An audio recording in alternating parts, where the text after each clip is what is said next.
wants to tame me. You can't catch me on the run, cause I'm gone, yeah. I blaze trails, set fire to what's behind me. No, I'm never looking back, I'm on the run. I could only ever be what I'm made to be. It feels good when I'm living on the edge. Watch me now, roll like thunder, gonna shake the ground.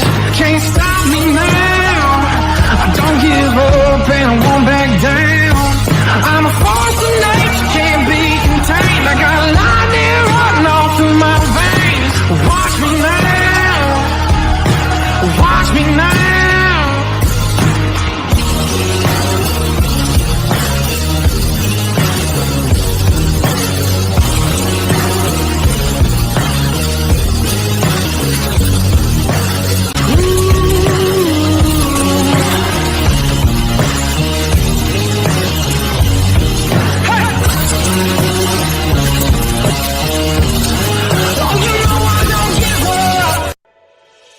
Hi, I'm Wyatt Milam. I'm from Canova, West Virginia. When I'm back home, you'll find me at my local Par-Mar store. We have that gold and blue pride at your local Par-Mar store. We are coming to your neighborhood soon. West Virginia, Kentucky, Ohio, Pennsylvania, and Maryland, we have you covered. Download the Par-Mar app and sign up for the Par-Mar Rewards Card. Food, gas, groceries, and more, we are gold and blue proud, and we are Par-Mar stores. If there's not a Par-Mar store near you now, there will be soon. Law offices of Mark Plants and Kevin Davis. First line of defense. Buzzballs, ready-to-drink cocktails. #1 single-serve premix brand in the U.S. Buzzballs. Have a ball. And hello and welcome on this fine day, September 11th. 2023. Of course, remember 9/11, 2001, and a very special to this group of people and to this Mountaineer nation, being is that we lost one that was really close, a brother, Chris Gray, and we'll be talking about that a little later. But start off first of all, memories to you, brother. We love you, man. We miss you very much. And other than that, it's Pit Week.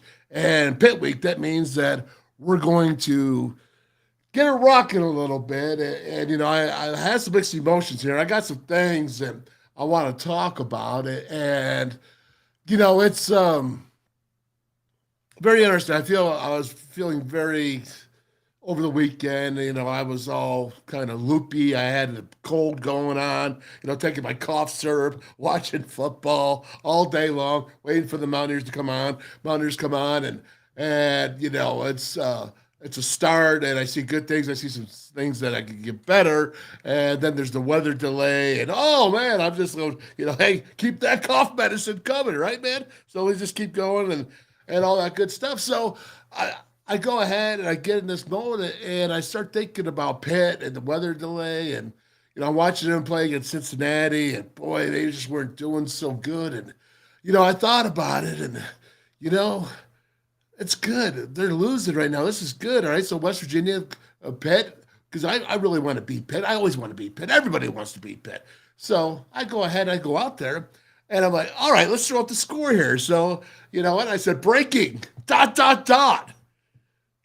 Pitt still sucks on a tweet.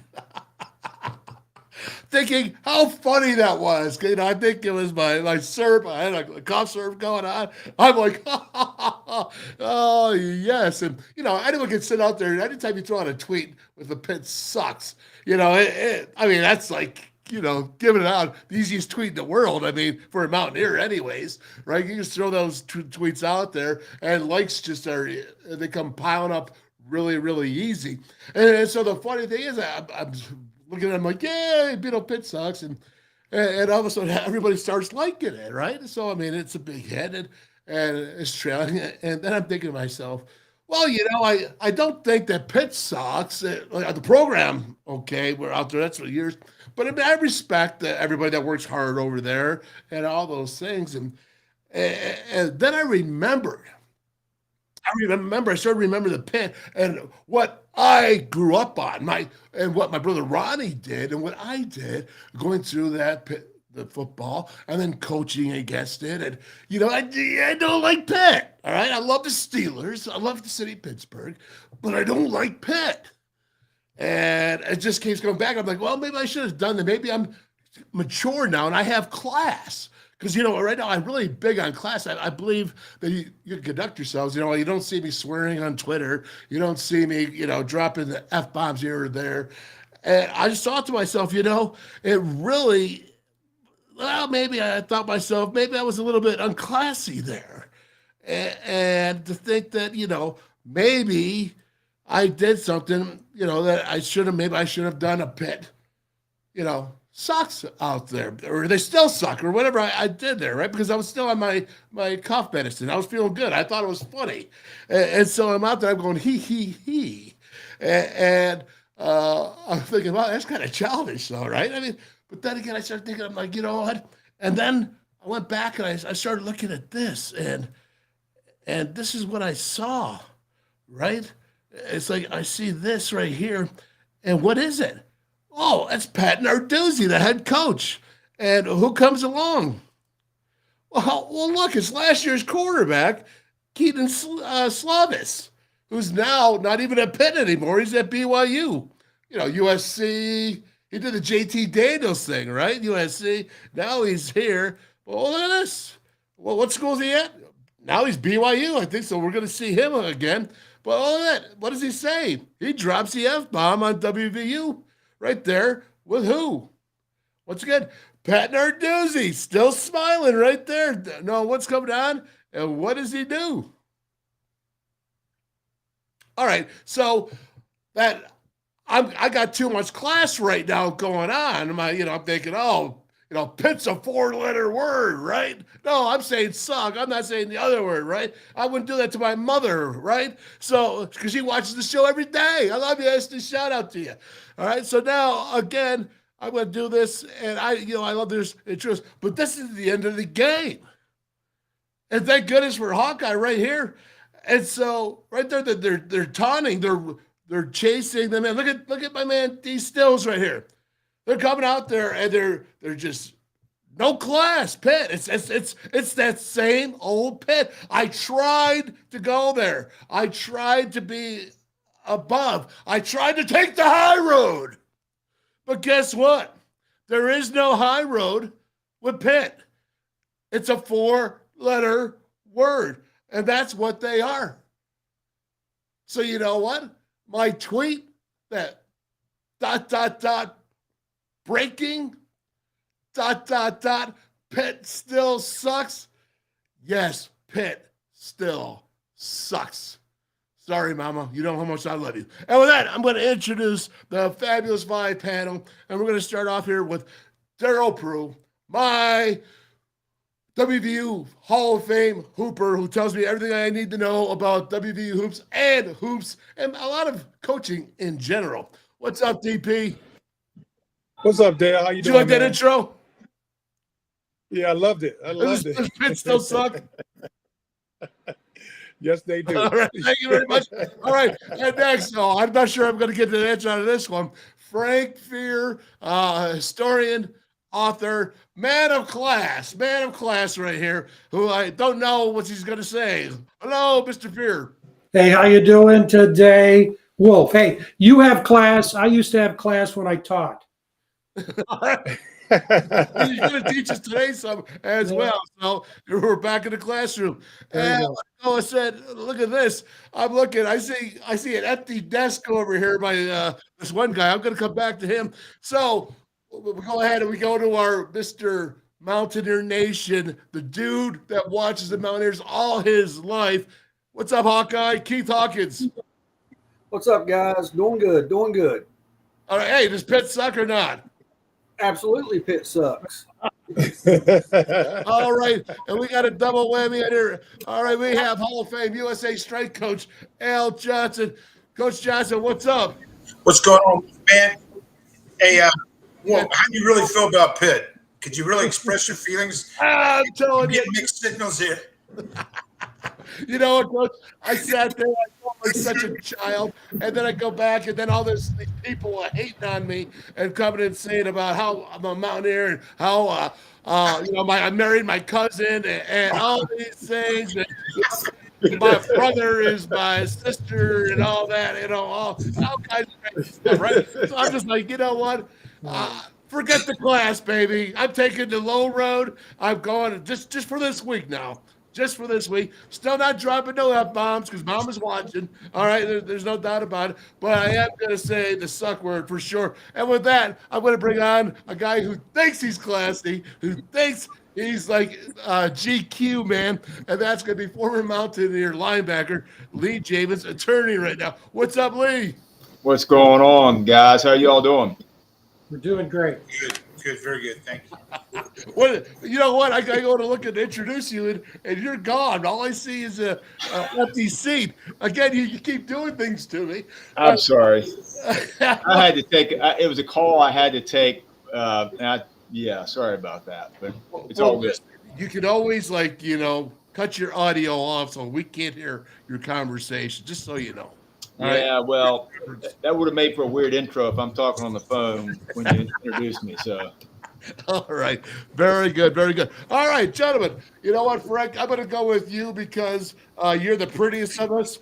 So let's go ahead and tell me what you thought Saturday. Well, it was a tale of two cities, right? Yep. Before the storm and after the storm, literally. I'm not the only one who was nervous. 14-10, I'm saying, oh my God, what's going on here? They didn't look good, but when you look at the entire spectrum of the game, they came back. They played with a lot of intensity and it took Duquesne out of their game. And I looked at the stats. They're very impressive. 600 yards, over 600 yards compared to 300 against Penn State. And they kept Duquesne to 3 yards rushing. And one of the things I looked at very closely was the play of that offensive line, and particularly the pass blocking. And very pleasantly surprised when Pro Football Focus essentially graded them out really well. In fact, the pass blocking got a higher grade than the rush blocking, both very high. So I was very, very pleased. So we had to get the win. We had to win big. We did. I watched the Pitt game, especially during the rainout, and wow, boy, they just Cincinnati just took it to them. So we're ready for Saturday. Yeah, they did come back though. I got nervous there. That the cough medicine started to wear off when I saw them coming back. I wasn't so giddy. That's for sure. All right, Lee Javins, man, what's your take there? You went up to Penn State. I tried to have you on last week. You had a issue come up with you. I hope that worked out well for you. But now we're the family. But what did you see now from Penn State? Going there. Obviously, the talent's way different. But you know what football is. Yeah. So my takeaway from the Penn State game, being there live and in person, was our team played with great effort. There's no doubt about it. Of course, it's first game of the year. It's Penn State. It's pretty easy to get up for a game like that. And so it was a great effort. But at the end of the day, they did what Penn State do to a lot of people, and that is they wore us out a bit. I mean, that was obvious. And they got some dudes. And great effort is wonderful, but great effort when you have dudes, especially in the trenches on the D-line and other places, it's even better. So great effort will only get you so far, and you got to have some dudes. And so that was my takeaway. All right. But I do think it was great effort. But and then you go ahead one week, and I think Neil said it, Coach Brown. There's only 12 games. You got to get up for it every week, and it disappointed me that it looked like they came out a tad flat. But that's just my takeaway. But great effort at Penn State. So, hey, Coach Hale, you've been through rain delays before. You saw, as Frank said, a tale of two cities or a tale of two halves, whatever you want to call it. The first came out before the weather delay. You know, they did some good stuff. I watched film. They still did some good stuff, but you know, the Dukes came out to play. It was their shot. They took a shot, you know, and they got us. And there's things the Mountaineers got to correct. But what did you think of that? Them coming out way more fired up than when they came out the first time, the second time. Well, they didn't have anything to lose, first and foremost. They didn't have anything to lose at all. I mean, you're going to a game against an FBS school such as the Mountaineers. And I think, you know, truth be known, I mean, no one in the locker room would admit for WVU that really that, you know, you press so much with about Pitt the next week. And I'm sure, you know, I mean, as we know, I mean, there's things that in the game plan that haven't been shown yet that you're going to see this week against Pitt that have been saved for Pitt. But, you know, I think it took care of business. I mean, if you looked, I mean, we had a balanced offense.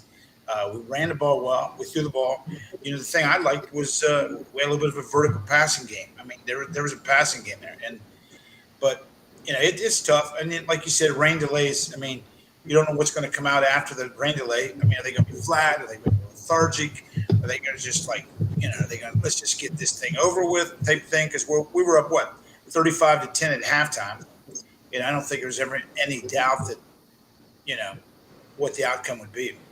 No, I don't think there's any doubt. Honestly, I really didn't believe that. But, you know, let's go with you, Hawkeye. Did you have any doubt when it was, you know, let's just say this. It was 14-7, and they scored a touchdown. I'm saying the Dukes did, but it was past offensive interference, and they kicked the field goal. Were you concerned then? Well, let me start off being honest. I did not get to watch the first half of the game, and had to listen to the second half on the radio. So I had all I seen was some highlights. So when I tuned in, we were up. I didn't know how close the game was early till later that night. So if I'd have known the score at that time, yeah, I would have been nervous. All right, we're just going to pass right on over that one then, because I'm just being honest, Dale. I really don't care what you thought now about it. DP, I'm going to ask you the same questions, Hawkeye. Well, what do you say? I mean, you know, when you come off a game like Penn State, you know, your emotions are way above the building. You come against Duquesne, and next week you got Pitt. You got to figure that balance out. You know, of course, Duquesne was going to come in and try to, you know, play their hardest. You have to sustain it. If you sustain it and get back to your level during the game, I thought they was going to be fine. Probably the rain delay probably helped them out more than anything else to get them cussed back out really quick, get them refocused. Yeah, you know, I always thought the rain delays, it was always easier when you're home yourself, when you're at your home field, when it was your locker. You know, you can chill out there. And when you're at a visitor's locker, like let's just say we were at Pitt's back in the day up on the hill. When Pitt, could be in the bathroom. Yeah. Well, there's 3 guys sharing a locker, and I'm talking 3 offensive linemen there. You know what I mean? Apparently, we could fit our shoulder pads in the thing. And so anytime that you could have a weather delay and you're at home, I think it's better. I think it's easier. But I will say this, you have a young team in WVU, and I like the way that they responded in that second half. I am not surprised that they came out a little bit flat in the first half, the first beginning, because all summer long they've been preparing for Penn State. All summer long they've been saying, hey, you know what? Apparently we suck. Okay, so we're going to go ahead and we're going to fight these guys and show everybody that we don't. And so, with all that, that's a huge. And they showed up for the moment, and they played in the moment. They played hard in the moment, and they did good things. So to come off that, and then I'm not going to call it a short week, but boy, this flew by fast. And then you have the Dukes there. It's human emotion, man. It's just who we are. We forget sometimes, Lee Javins, that these kids are 18, 19, 20 years old. And you're an old dude now, all right? But you were once there, and I saw your face out there on the football field, and you know you can associate with what they're experiencing. Well, if you recall, Dale, I remember this well. Coach Neal and Coach Al, you'll remember this too. It's before Virginia Tech was Virginia Tech, before Beamer turned it all around. I remember Coach Neal once saying to us, guys, you know, as we're preparing, these guys hate you as much as you hate Penn State. Take these guys seriously. And so, it happens. It happens. And you're talking about 18, 19, 20-year-old kids. Absolutely. This happens in all sports, really. You know what I mean? Like every sport, you're going to have them peaks and valleys. And it was just one of those things where they had to get waking up. And, they did a good job of being waking. They won by 40. What else? Yeah. Oh, hey, Darryl. All right, go ahead. give us an interpretation of your experience of what game did you have get up for really big, and then all of a sudden you had to turn it around, and you knew that these guys were not quite the other team. Well, when we went through that 22-game winning streak my senior year, we was playing Rutgers. I was watching the tape early this year. We played them, and we were in a dogfight, but we didn't panic.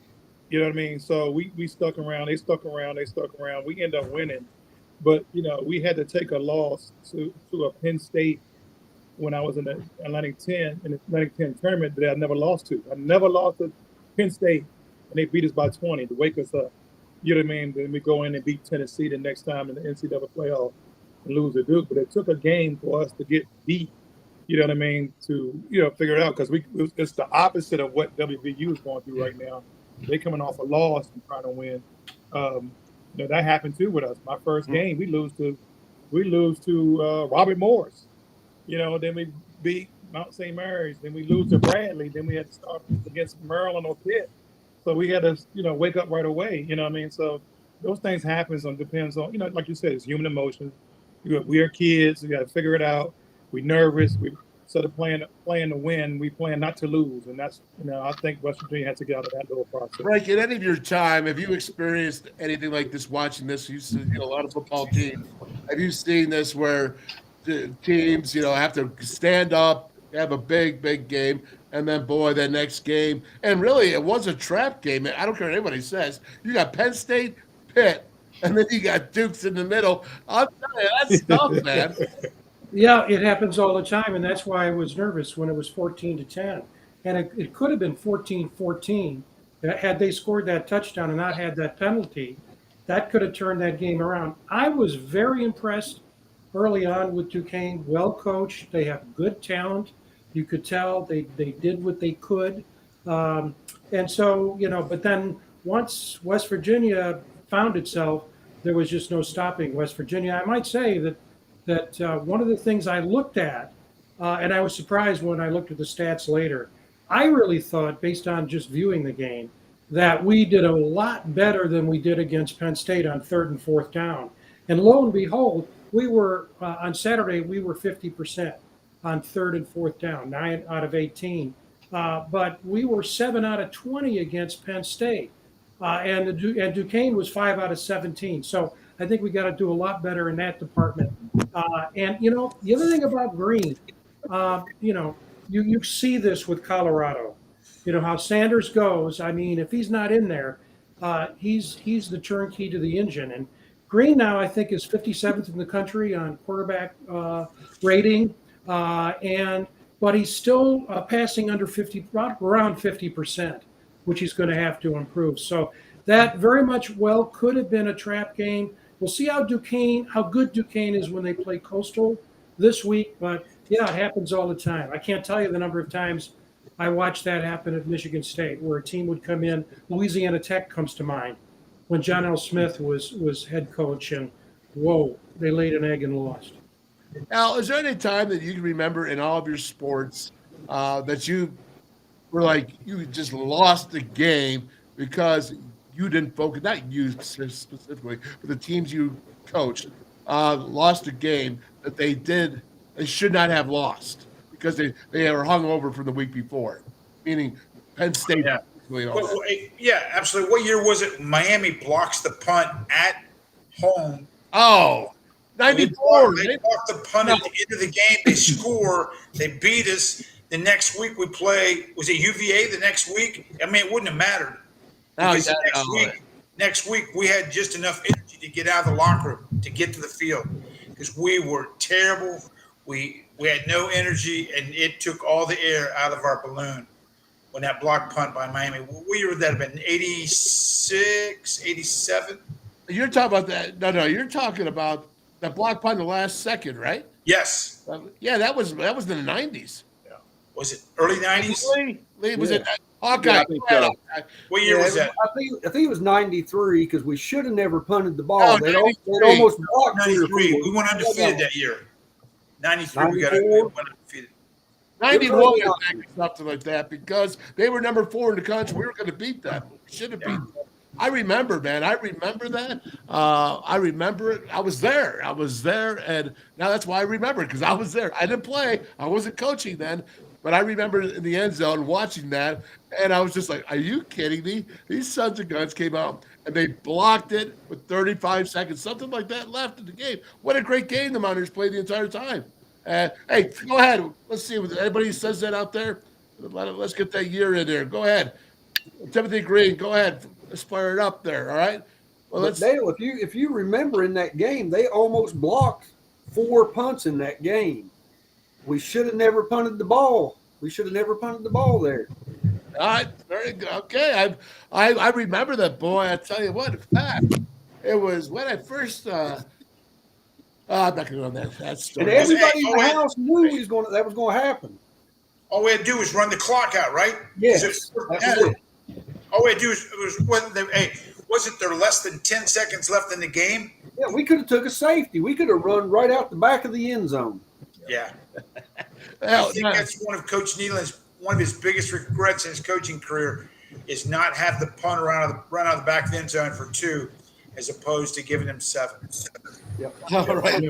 Very good. Hey, guys, I got to make sure I get this commercial in here. Let's do a commercial from Abby right here, 30 seconds, and we'll go ahead and check it out. Hi, I'm Abby Pearson from Pittsburgh, Pennsylvania, and when I'm back home, you will find me at my local Parmar store. We had that gold and blue pride at your local Parmar store. We are coming to your neighborhood soon.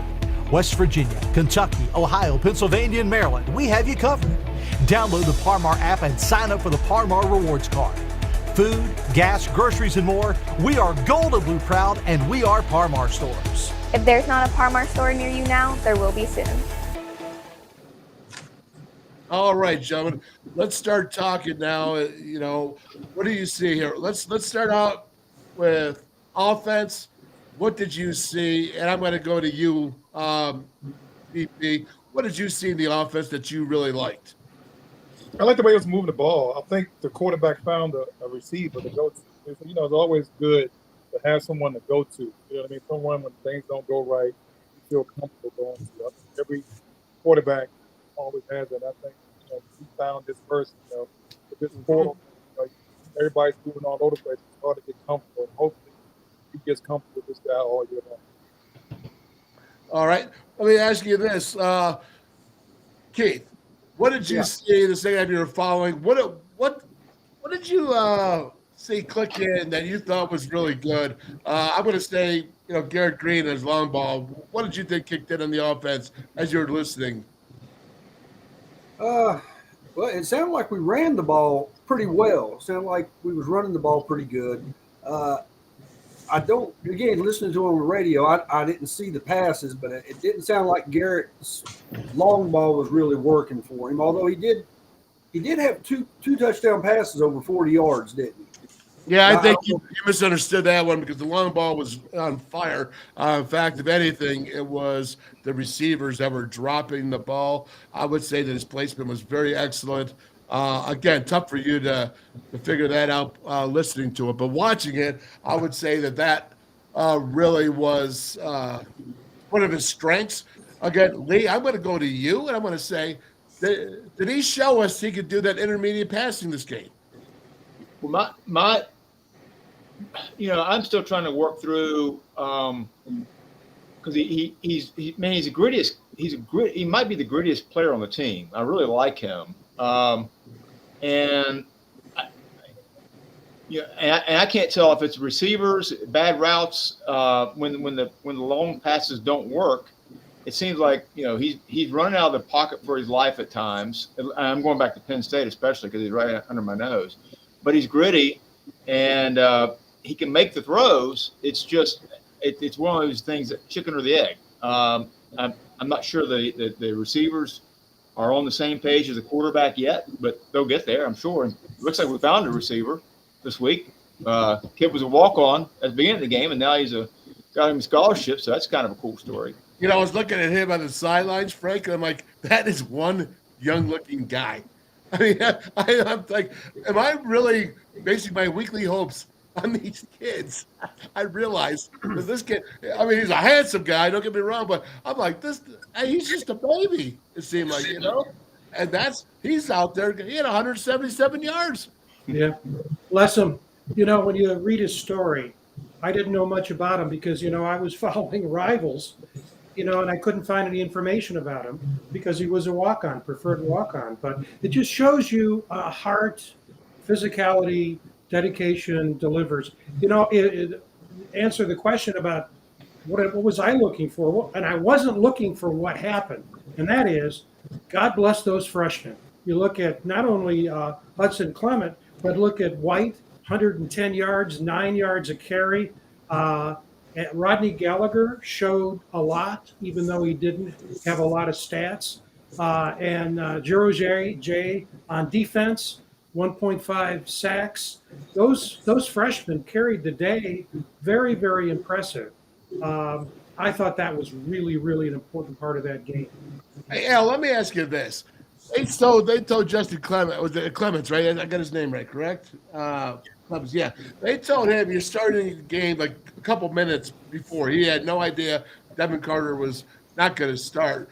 And is that the best thing could happen to a freshman? That he doesn't sit there and think about it? Absolutely. So, he just pops in there. Yeah, because if you give him too much time to think about it, he could have been in trouble mentally, you know. And I think just throwing him in the fire like that, telling him at the last minute was probably the best thing for him.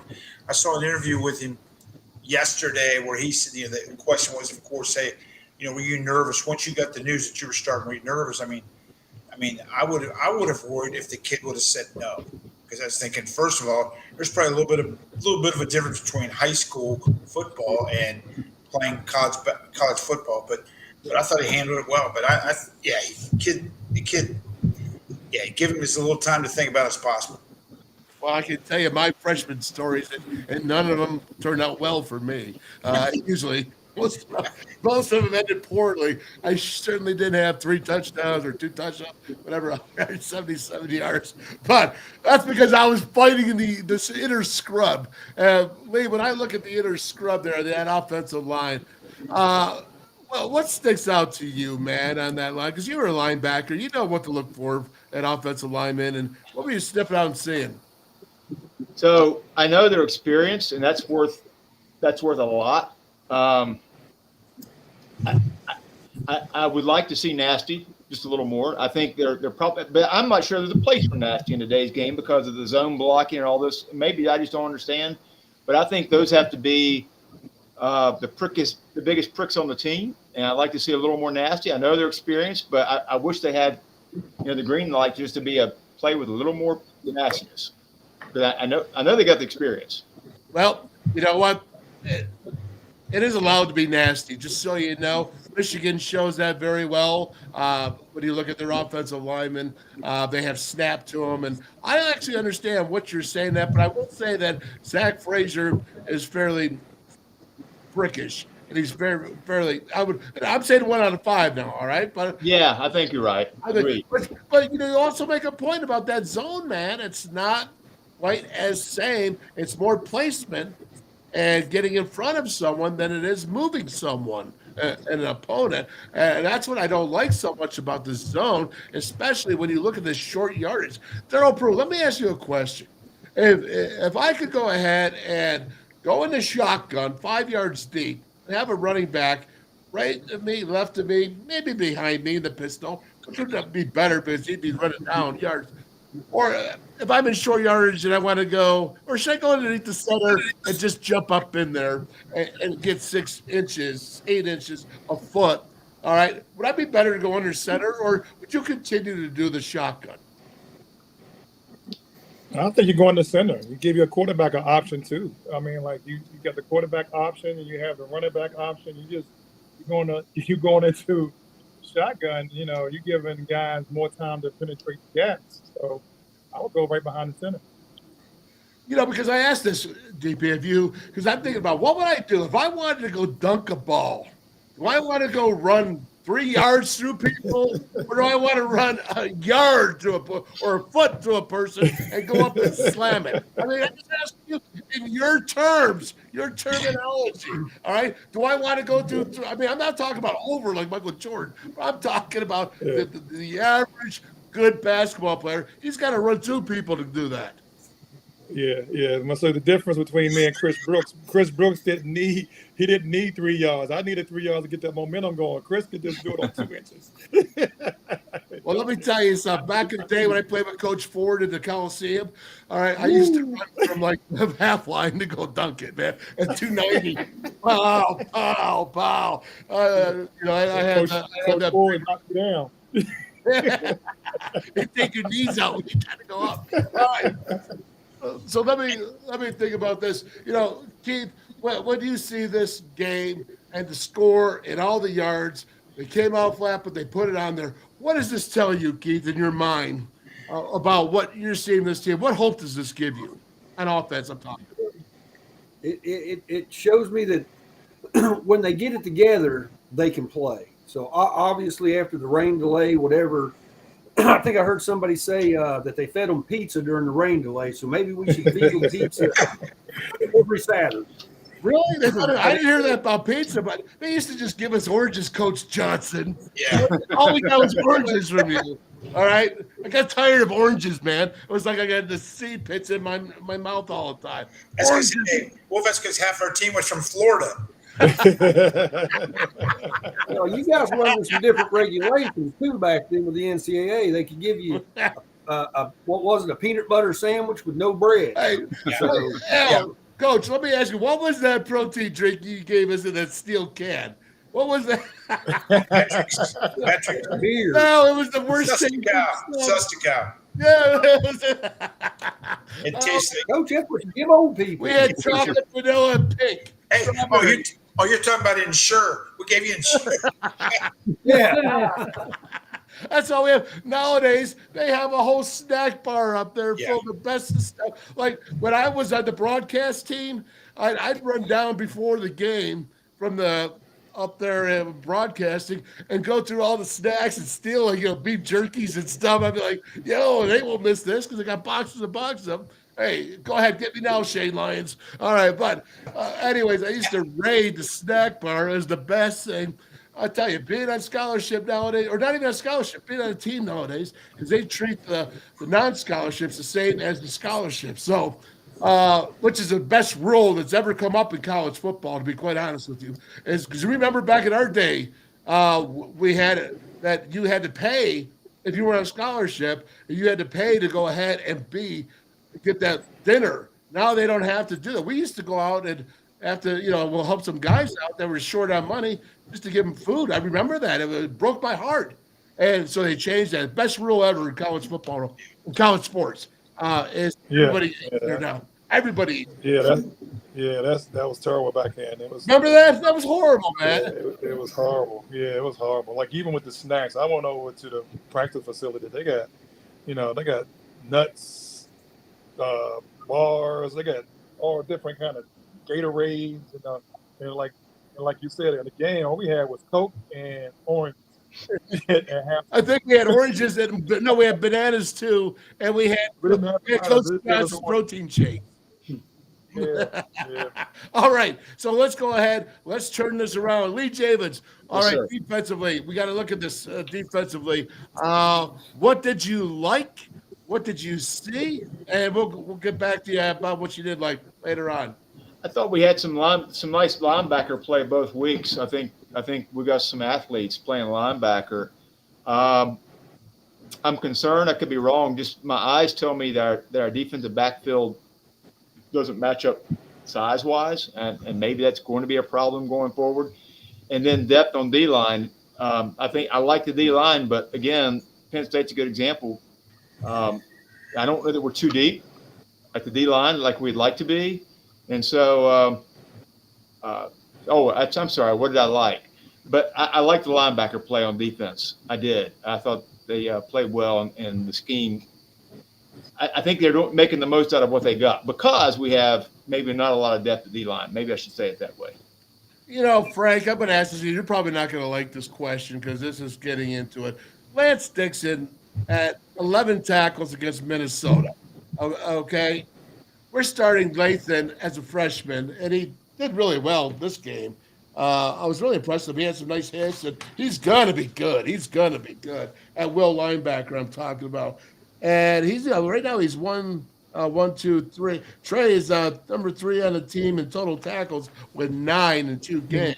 So he's a talented young man. But Lance Dixon had 11 tackles against the best offensive line, and they got him out there at the spear position, and he's not doing a whole lot. And you can't say that our secondary is benefiting from a dude that's a linebacker being out there. Yeah, no, it's a good point. You know, the thing that, well, let me say the things I liked and then get right to your question.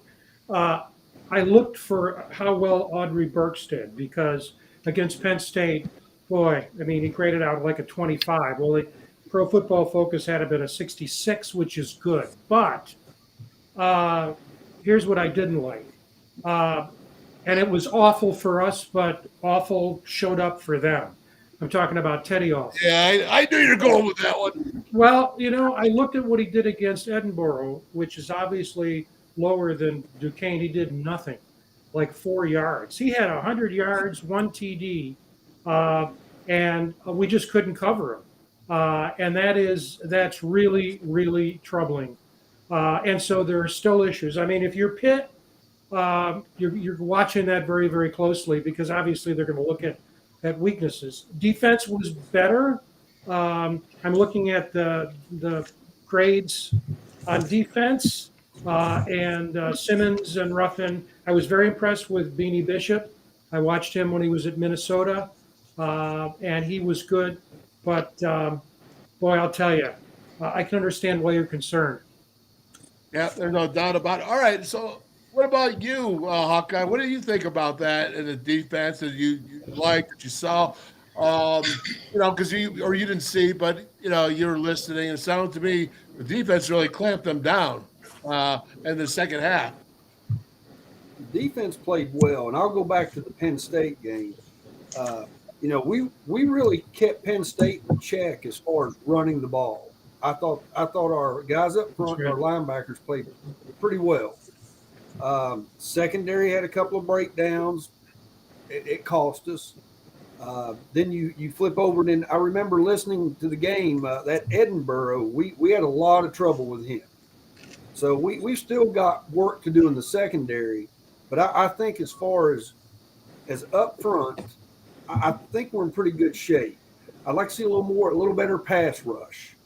But I think the linebackers are playing the run well based off of what the front four are doing. All right. I think they're playing well.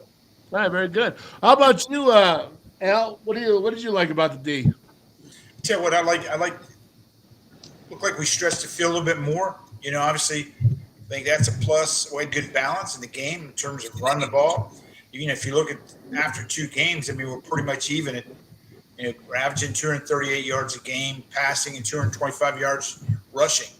The thing that sticks out to me, I mean, we're talking about there's the front 5 or front 7 on defense. I mean, we're only giving up 75 yards a game after 2 games. I know you got to throw in the Duquesne factor, but I think it's got to build some confidence going into Pitt. And I think Pitt, you know, looking at some stats from the Cincinnati game, they struggled at times. And I think the first week they struggled also against Wofford, moving the ball on the ground.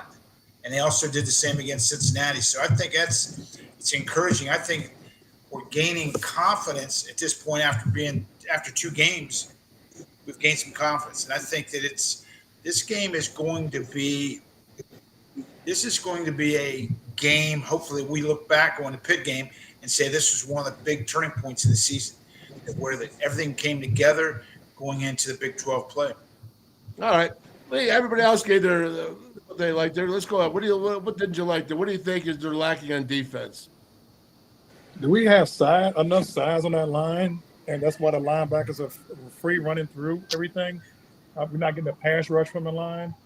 I think that's why maybe it's not helping the secondary. I think everything is kind of like, works together. We got more pressure on the quarterback than the young defensive backs can, get better angles and stuff like that. The first game against Penn State, those crossing routes was killing them. It was all bad angles. Everything was just bad. We under the guy, they throwing it over the top. They behind the guy, they throwing it in front.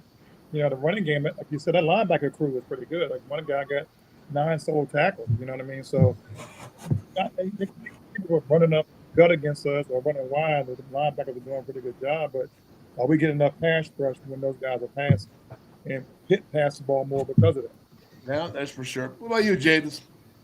Well, I think the kids from Colorado said it best. Shador and the D-back, when asked what's the difference between Division, University of Colorado and being back at Jackson State, and they said, everybody's got speed, everybody's got athletes. The difference between the really good teams and the rest is line play, especially at D-line. And look at Georgia, look at all the great teams, and that's something that it just seems like something we've not been able to tap into the last few years, and that's the concern is depth and size at the D-line. And I think the whole defense breaks down without a 4-man pass rush. Mm-hmm. Well, I tell you what, don't even get me started. Don't talk about 3 people. It drives me absolutely insane. Listen, I'm going to tell you something. Charlie McBride, okay, defensive coordinator for the Nebraska Cornhuskers, back when the black shirts were the black shirts, 2 national championships, coached under Tom Osborne. He taught me so much about defense. He was my mentor when I was learning how to run a defense. Jacobs taught me offense. Charlie McBride taught me defense. And, he used to say, I will never rush 3 people. Never rush. Because you can see a quarterback with a third, when they don't get past 5 guys, the quarterback's going to sit there, and I don't care who your DBs are, the wide receivers will get open if he can stand open all day long. All right. Time and time again, I think you can do it. Frank, we're going to have you do a study. All right, we're going to have you do a study about what the percentage of getting off the field was for a 4-man rush, 4 or greater, to a 3-man rush. And I'm going to tell you why. Because Jeff Castile, when I was coaching here at WVU, one of the times, I've been there twice, but one of the times is we had a 3-man rush, the SWAT, we call it SWAT 8, all right, 3-man rush, and then we dropped 8, rush 3, dropped 8, or we had the 4-man go in there. And we had a higher percentage of getting off the field with a 4-man rush on the 3rd downs. That's what we did. We did a study. Lavich and I did it, and we got off more. It was probably 8% more, something like that, if I can remember the true stat, probably 8 to 10%, something like that the Mountaineers got off because they had 4 dedicated rushers. And I'm not going to say that. I'm going to say that because that applies to this right now. The problem I see with this Mountaineer secondary, all right, is either the coaches are not giving them enough leash, or they're not showing enough confidence. They're not empowering these DBs to believe in themselves. All right, when Beanie Wells got that interception, all right, it was because he was up, or not because, it was on a play where he was up challenging that wide receiver.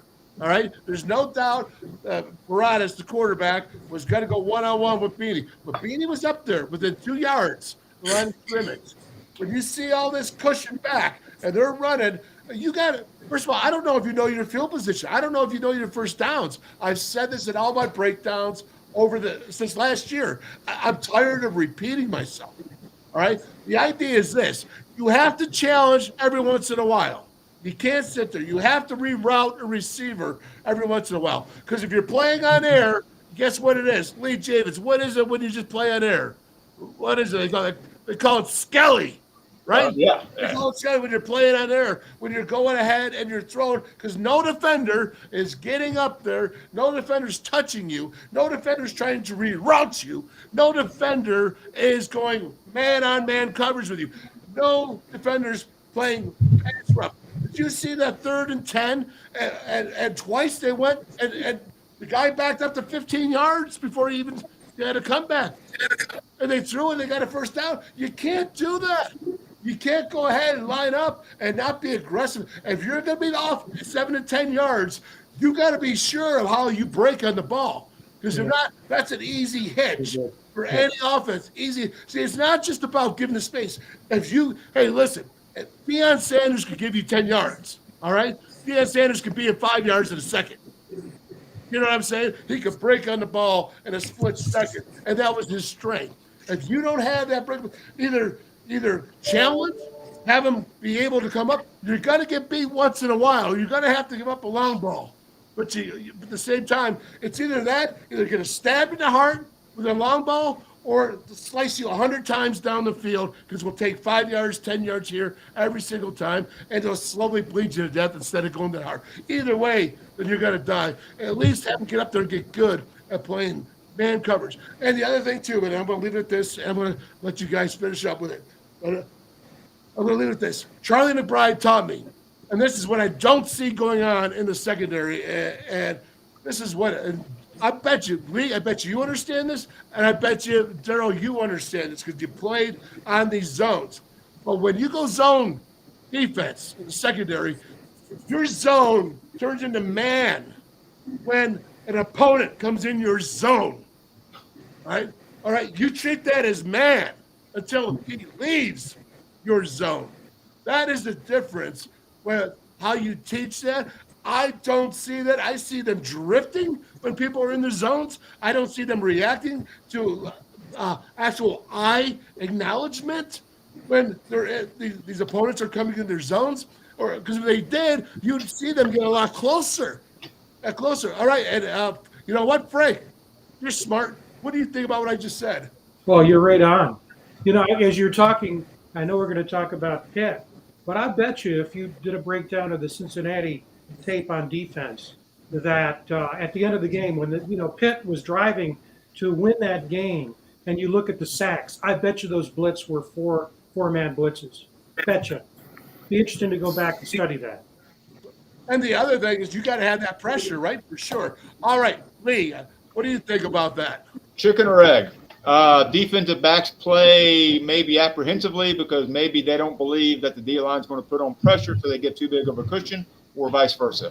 And so whose fault is that? Is that the coach's fault, DB's fault, or the defensive line's fault? You know, I believe it's got to be hard baked in, and that is we're going to play, I call it soft defense, but is that because you don't believe in your D-backs or because you don't believe your D-line is going to get pressure?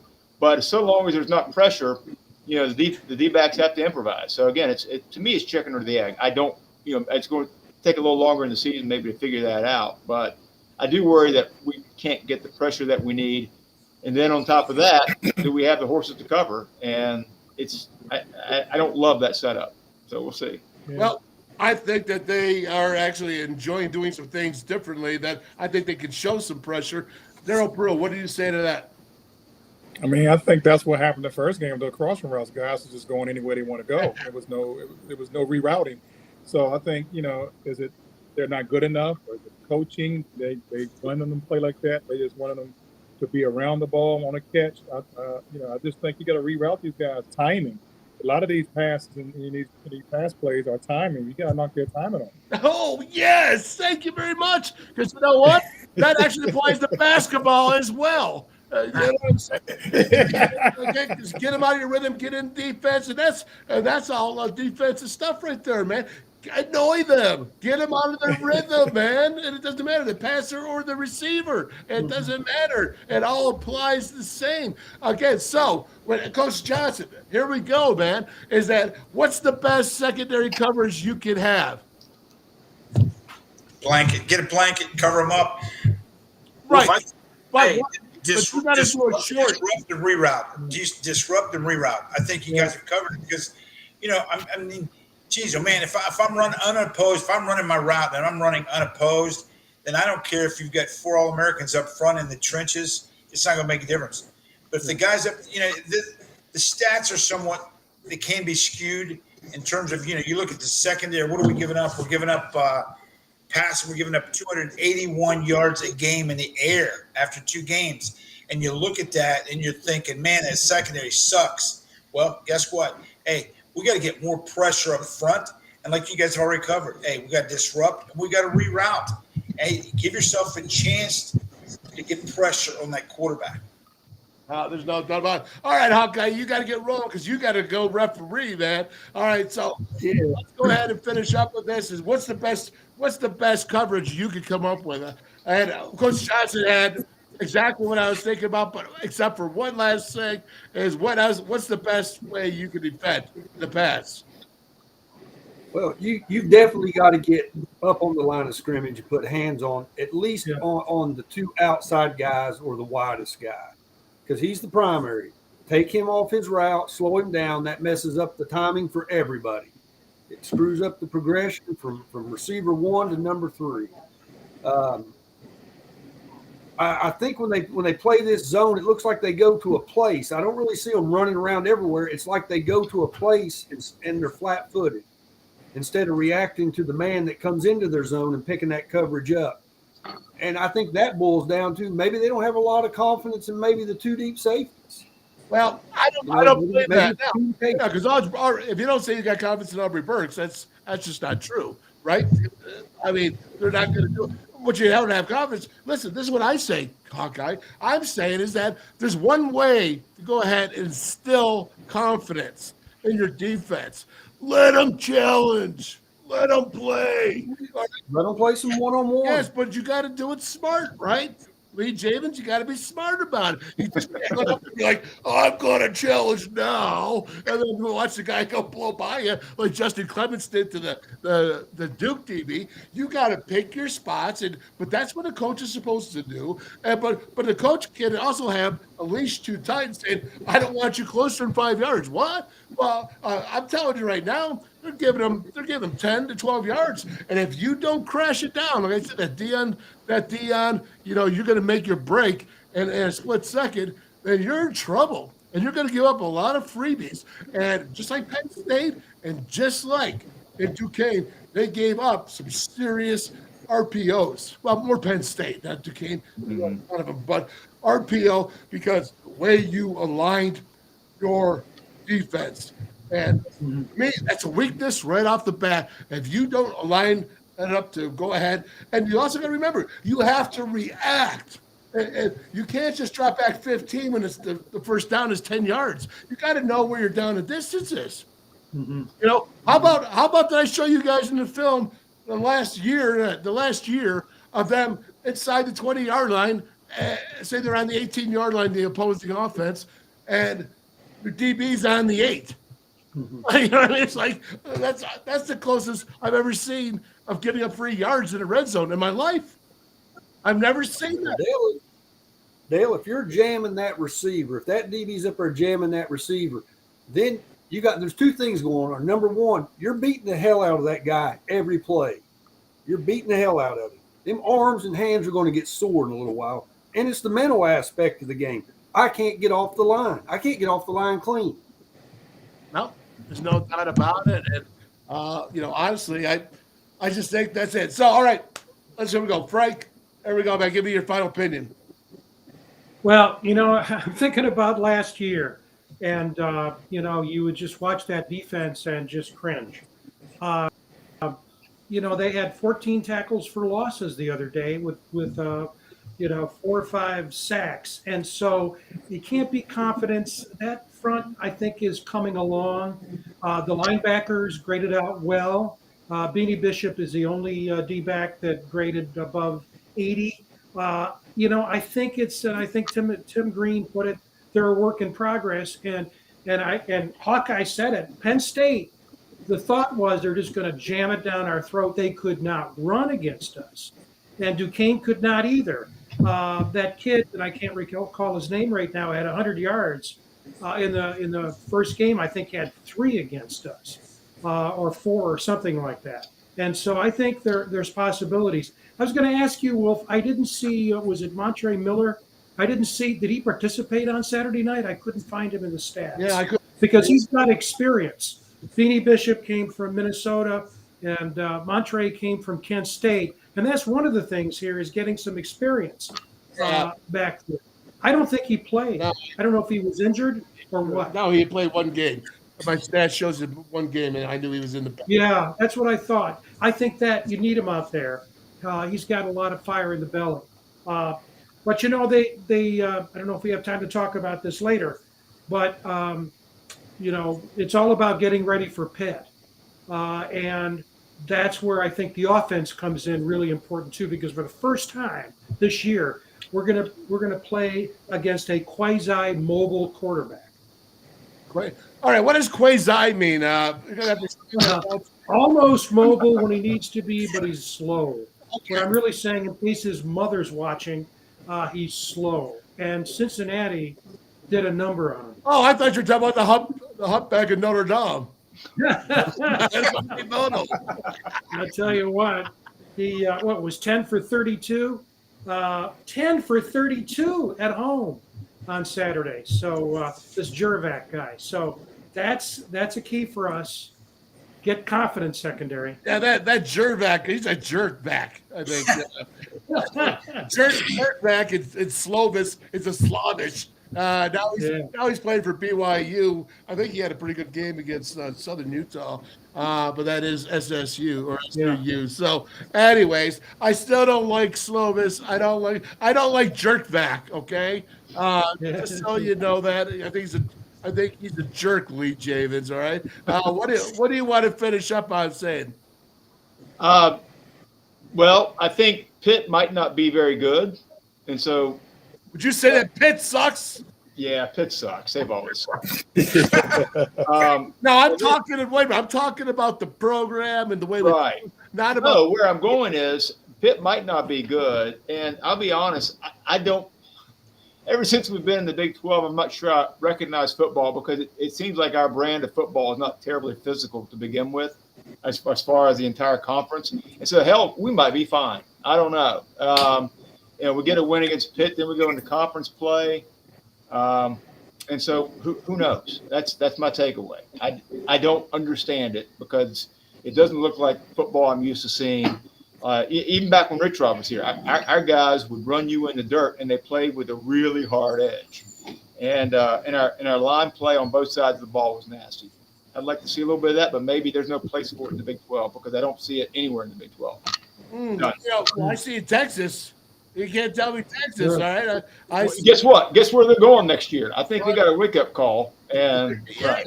Okay, now I go ahead and buy that. But I'm going to tell you this. Pitt is, you know what Pitt, I think about them. I don't like Narduzzi because he's arrogant. He's a prick, all right? But I also like him because he's a prick.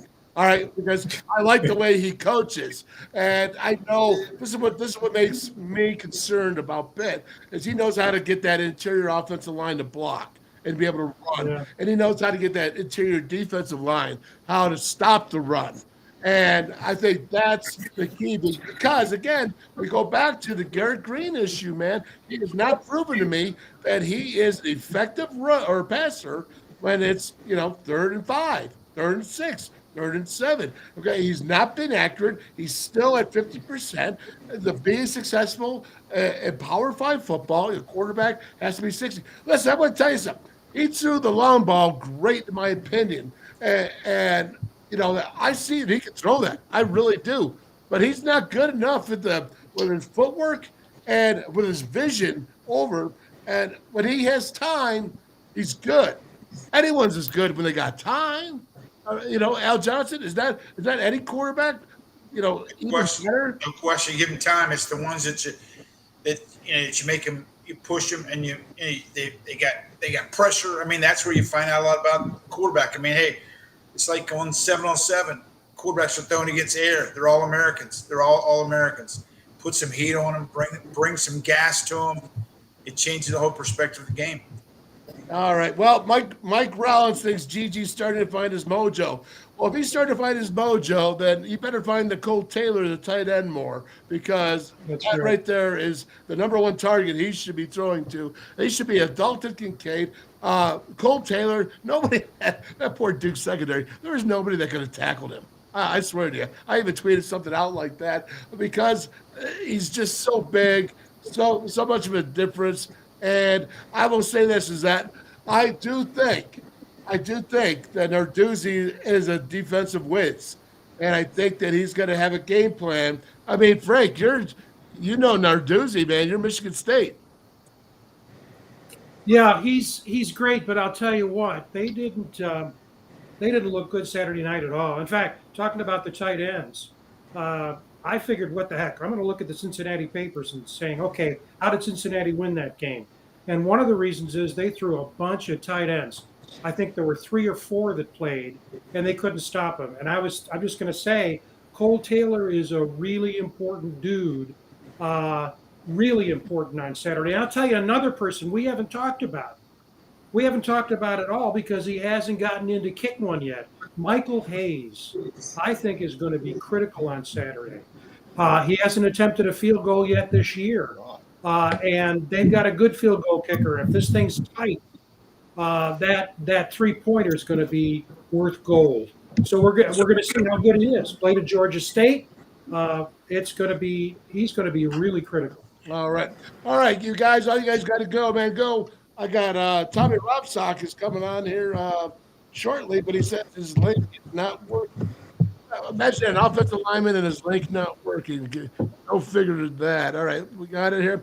All right, guys. So tell me this, Lee. When you see that tight end, how hard is it? You never see tight ends really get covered in college football. How hard is it as a linebacker to cover tight end, especially when they're 6'7"? Usually there's a size disadvantage, and that's just a built-in mismatch. The tight ends tend to be 6'4", 6'5", and especially the inside linebacker who often covers the tight end is 6 foot, and so there's just a built-in. That's why it's a great play, because that's what makes it so effective. Is all things being equal, if they're the same speed, just a size disadvantage, and they can use their body as a shield against a linebacker, and that's why they run that play. That's why it's so effective. All right. How about think about this? But when you're a linebacker and you think that Hawkeye, you out of here, right? Yeah, I'm here. Can you hear me? Yeah, I thought you were getting out of here at 5. No, I'm getting out of here in a minute. You didn't let me get my last word in. All right, I'm Lee. I'm going to cut you off. Sure. Yeah. Hold your thought. Go ahead. Real quick, the block punt was 1996. That was Jermaine that blocked it. Jermaine. Yeah. All right, I agree with you there. All right. And so what else? That's all I got. Let Lee take over. I got a big game to go call. Yeah. Hey, go use that Hawkeye. That's right. Hey, have you guys noticed high school scoring in West Virginia over the past 2 weeks? Yeah. You've been seeing this? No. I had the Nitro St. Albans game week before last, 86-6, the final. I ran 10.7 miles according to my watch. Well, weren't you, wait a minute, weren't you like all happy about that? Or no, you were calling the coach very unclassy. Boy. Very unclassy. Yeah, a sissy boy, I think is what you called him. No. Well, that was between us. But, when you have a quarterback break a record that a J.R. House set the state passing record for touchdowns in the game in a state championship at 10.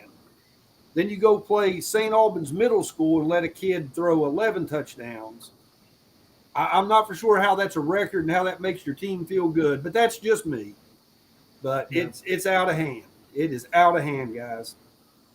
All right. Well, listen, I appreciate you. Hey, Frank Fear, I got to resend this link here to Rob Sock. Talk to us about Michigan State. What's happening there? Later, guys. See ya. Oh, boy. I tell you, when it rains, it pours. And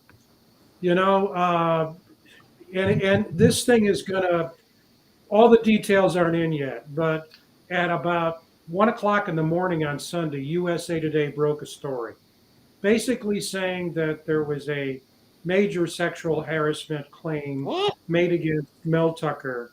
I mean, it's really serious. And the thing is, people getting up Sunday morning, getting that in their feed. I mean, there was all kinds of details about what happened on a phone sex call But I couldn't make this up if I tried, because the person this is the person who made the allegation is Brenda Tracy, who's known nationally as obviously she goes from campus to campus to talk with coaches and football players about sexual harassment and assault. She was gang raped at Oregon State by athletes about a decade ago or more than that.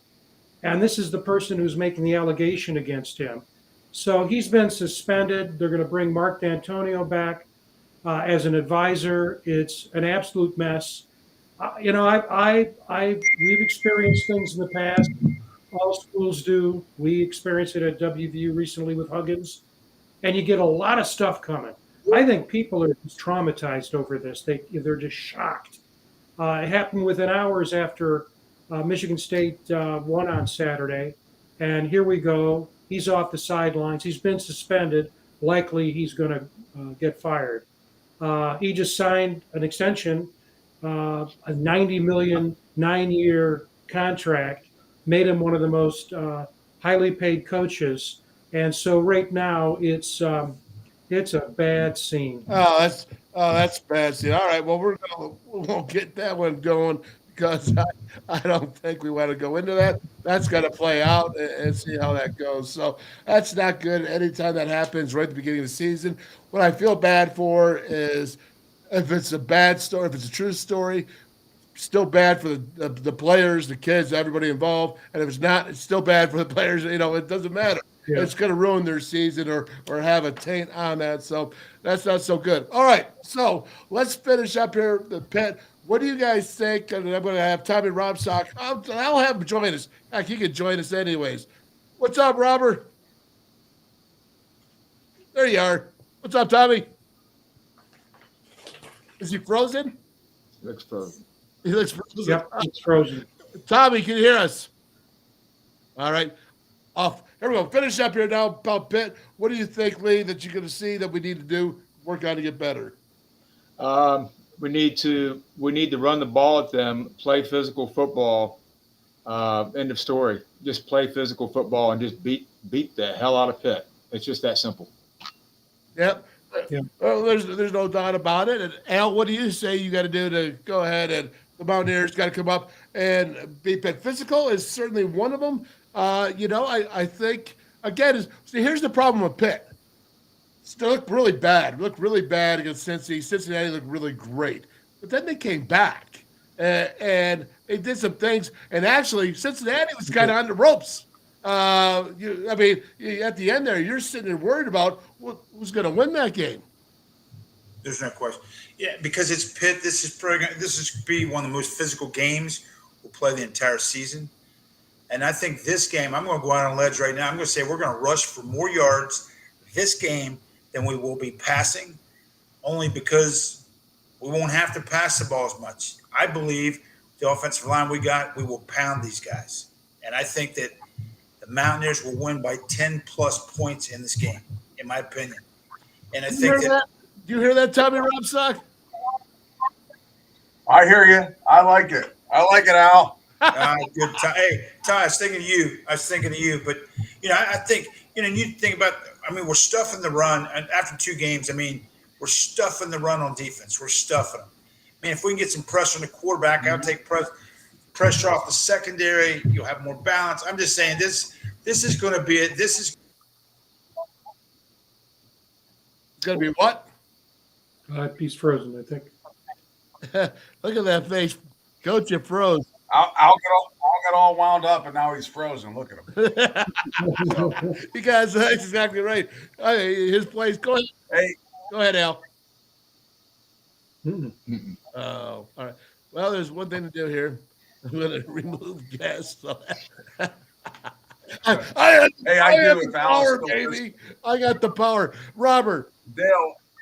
Yes. Hey, one thing, if I could, real quick, I haven't seen or talked to Al Johnson in a long time, and man, I miss you, Al. It was a great run when we had it, and I follow your career. I see what you're doing, and no, man, I really miss you. You were a big part of me and my development, and I know a lot of my Mountaineer brothers around me. So I can't wait to see you in person again and give you a big old hug. But yeah, thank you for everything you've done for me, man. It was a good run while we were there. Don't worry, Robert. You can't get rid of him. He'll be back. He's your worst nightmare. He's the strength coach. Yeah, where'd he go? Where's Big Al? Yeah. You can't get rid of the strength coach, man. He'll be back. All right. So that's it. So Frank and Lee, anything else for the good of the fight? Tom Robsock was a prick, and I loved him for it. That's what we need. We need a little more. Come on, man. You're lucky. Hey, Lee, how far away are you? Let's go. I mean that in the nicest Good way. seeing you, Lee. All right, guys. Wait a I know minute. you do, sir. You're not going to leave on that, Lee. Come on, man. You got to sit there and be like, but you know what? He learned from Wolf. Sure. I mean, you were a prick too. Yeah, Wolf right. There we go. Let Have me you not tell you, noticed a theme Wolf today? will be under his wing. I have an overall theme. I'd like to see a little more. Yeah, what's that? I got to have more cowbell. I'd like to have a little more prick in my Mountaineer football. That's all. Hey, I'll tell you what, man. I'll provide the cowbell, baby. Yeah. All right. Hey, go ahead, Tommy. Talk to Al real quick. Al, I don't know if you heard what I said when you were frozen there, did you? Yes. I didn't hear you. Yeah, no, I miss you, man. We had a heck of a good time. We had a good group of guys, and I appreciate everything you did for me. And like I said, all my Mountaineer buddies. And yeah, man, I wish you all the best. I always think about you, and I hope to see you real soon. Tell me I'm not dead. I'm not dead. Hey, I know. I appreciate it. You're not dead. Hey, as in anything, hey, the spirit has to be willing, and you guys are a willing bunch to work and work hard. And hey, things that put you and Wolfley and Lee through, I probably would be in jail today doing the things I did to you guys back then. All right. That is fantastic. Hey, listen, I love both of you, man, but Al, you got to go because your connection's not good. All right. We'll see you, brother. See you next week. Take care. All right, man. See you, Al. Al See ya. Johnson. All right, Frank. We got to take care, man. Thank you so much. Hey, listen. Oh, by the way, we got to let everybody know. I want Thursday. I want predictions. Have you guys come on for a short time. We'll do some predictions. All right. Great. Super. Look forward to it. All right, man. Here we go. Lee, out of here, brother. See you, brother. I'm gonna get an ugly here on. Oh my gosh, how great it is. All right, Robert, it's you and me, brother. How's everything going? It's going good. We got through some minor technical difficulties, but I think we're in good shape You now. think so? All right, well, that's good news. And again, remind me who Horny is back there. Oh yeah, that's well, I moved a couple around. We used to have spaghetti and meatballs, and that's just spaghetti. Meatballs, I moved them out to the farm. Oh, meatballs got. We got a couple more over here, Wolf. Let me see. There you go. There's a couple more of them big boys right there. See What's them? your names?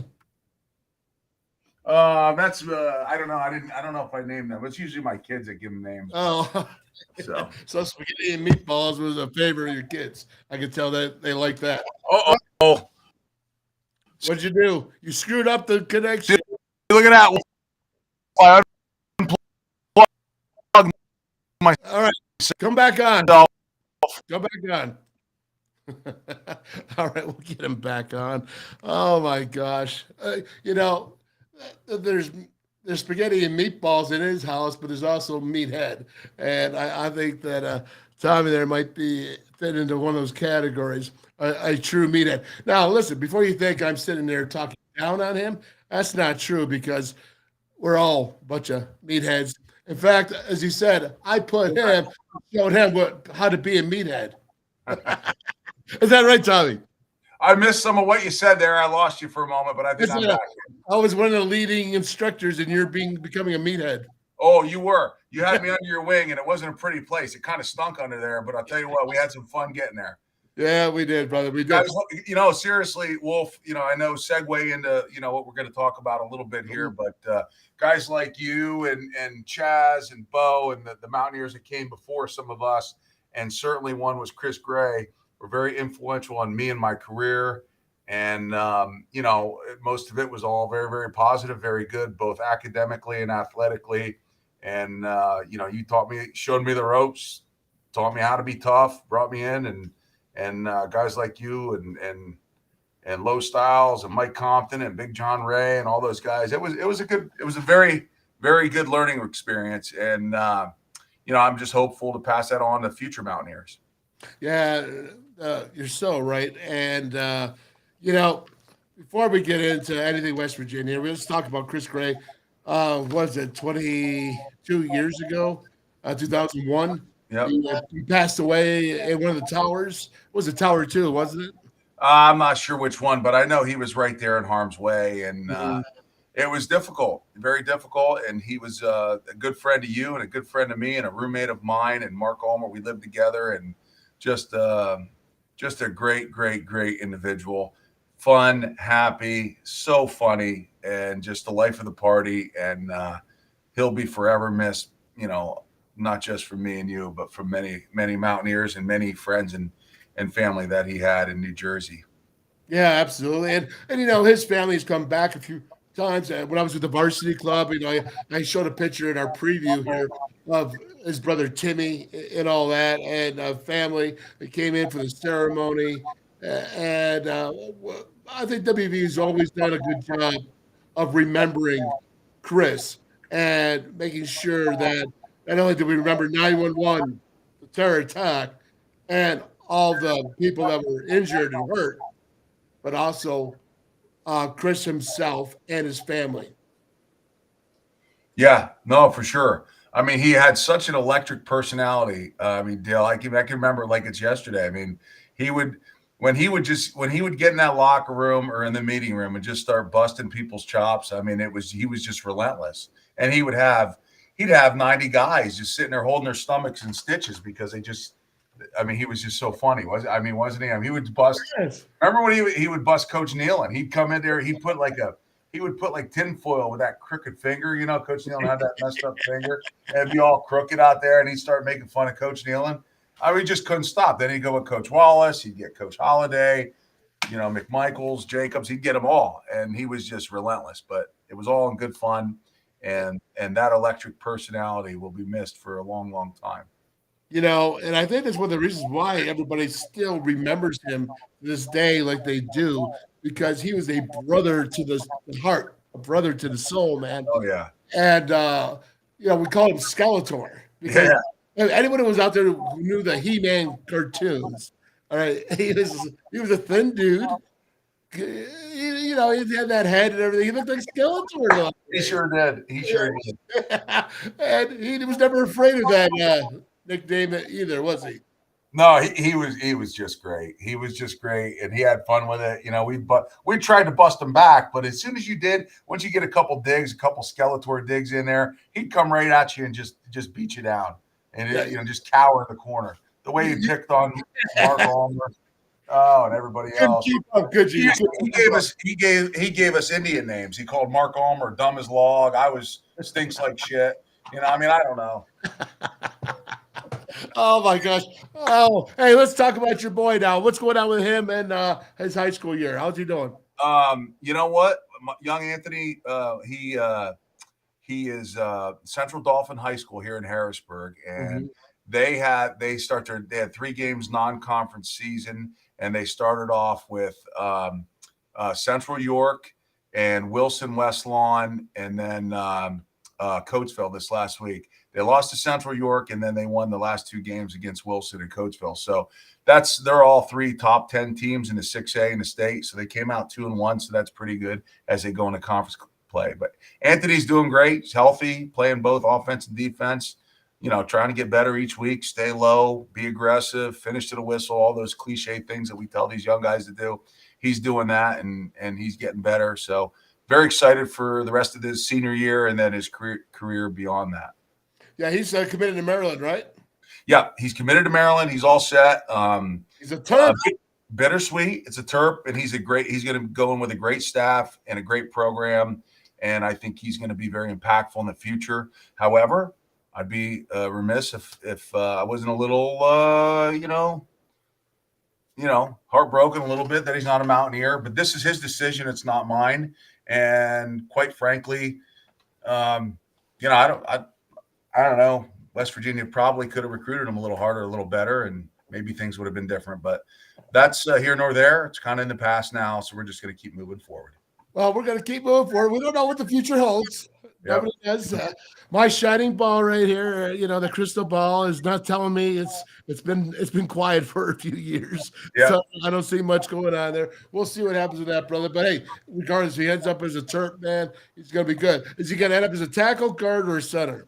Probably mostly tackle. They did recruit a whole contingent of a whole new offensive line for the 24 class. Him and a couple guys. There's a kid from Texas, kid from Florida, 3 kids from PA that are all supposed to be on their offensive line. So they're pretty pumped up on this new crew coming in. I'm excited about it. It's the Big Ten is, as you know, college football is getting revamped, but the Big Ten is a great place to be if you're going to be an offensive lineman. Maryland put 3 guys in the NFL this past season on their offensive line. Ooh. So, hey, sky's the limit. I told the boy, dream big, work hard, and you never know the length and the stature to make something happen. But the first thing he's got to do is get out of his senior year, healthy, play well, and then go into college and make a splash. Yep, absolutely. All right, Tom, I would be remiss if I didn't sit there and let you talk about the Pitt, West Virginia backyard brawl and what you expect from this team. Well, what I liked about West Virginia and Penn State is, especially up front, those fellas, Zach and his buddies, they went in there and they punched. They weren't intimidated. They fought like Mountaineers. And I said it the last time I was on the show, Wolf. We may not have won every game. We won a lot of them. We won most of them. We didn't win them all. But if we didn't win, whoever's on the other side in that locker room, they knew they were in a fist fight and they got punched in the mouth. And they respected us regardless of whether we won or we lost. Yep. I think at least the guys up front for Penn State, they knew they were punched. And I think our guys, they outlasted us. Got to give them that. But we punched them and we fought with them. And I think up front we played very respectably. So that's a good thing. So if we take that attitude into Pitt, I think we can punch with anybody. I think our guys up front are pretty good. If you could control the ball, shorten the game, limit possessions, get first downs. If you got to punt, it's not the end of the world. Punt, so you don't turn the ball over. Don't make stupid mistakes. Don't make 2nd and 4 turn into 2nd and 14 with a holding call. You do those types of things and you get yourself into the 3rd and 4th quarter with a team, and all of a sudden you believe you can win. And when you believe in you can win and your brothers believe you can win, then you can win. So shorten the game, grind it out, call a good solid game, protect the ball, and I think we'll be okay. And get some turnovers. Not give them. Get some turnovers. All right, TR, man. I'll tell you what. I'm not going to give up on Anthony, man. I still see him as a Mountaineer eventually one day. You never know. It's a crazy world out there. But it's a crazy world. If he's a Terp, I'll be the first one to support him as a Terp, brother. All right? I appreciate you, Dale. I appreciate everything you do. You got it, brother. Take care. God bless. And thank you about Chris. I appreciate it. Thank you.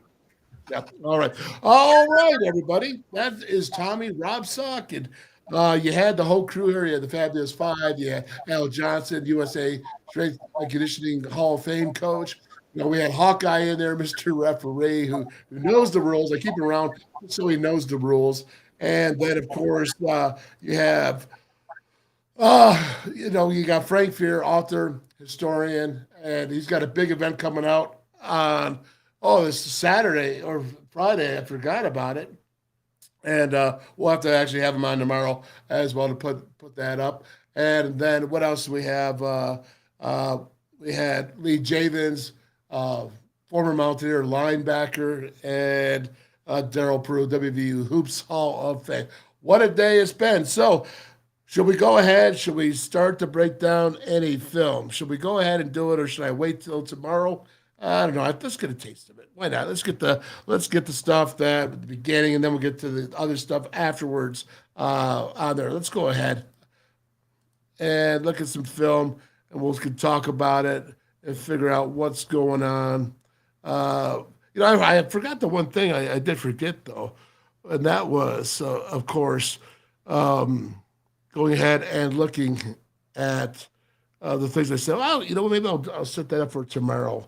I think we might have some things. I'm going to have Talk Is Pit is on there, and go ahead and we'll feature some of that as well for tomorrow. To talk about what Pitt is doing and what they think about it and where they're at in their game and all that stuff. I'll tell you, I had fun though. I did enjoy myself when I went ahead and had those out there, those tweeting wars and thinking about it. I don't know. What do you got to say here? Anything, Timothy, you want to say? We got anybody left out there that wants to come on? I put out the link already. If you want to come on, you come on. I'm going to wait for this game film here to drop. It's going to take a minute or two, so we're going to find out what's going on with that. Anyone else? Anyone else got something going on here? Anyone else got anything for the cause? What do you got to say about Pitt? What about Pitt? What do you got there? Now I'll tell you, I would love to get Anthony there. I see it, Timothy, right here, this question. And he's got, with times there anyway, get a young man to Morgantown.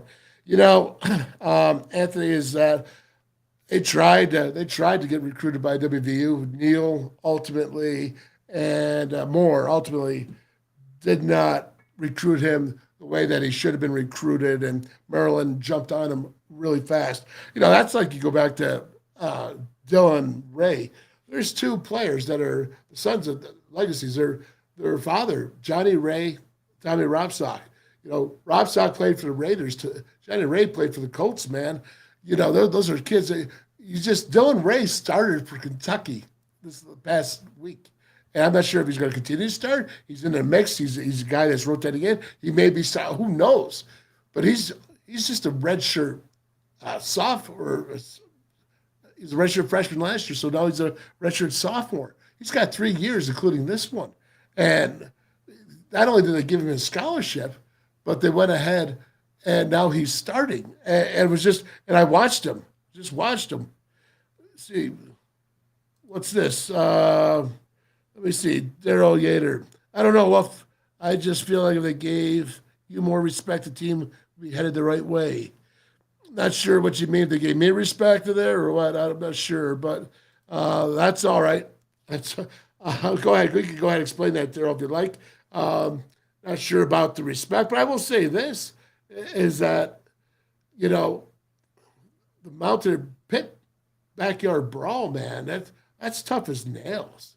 That, you know, I think last year when you saw that Pitt, let me play this again just so I can show you. That just came down, but let me just do this one more time just because I want to.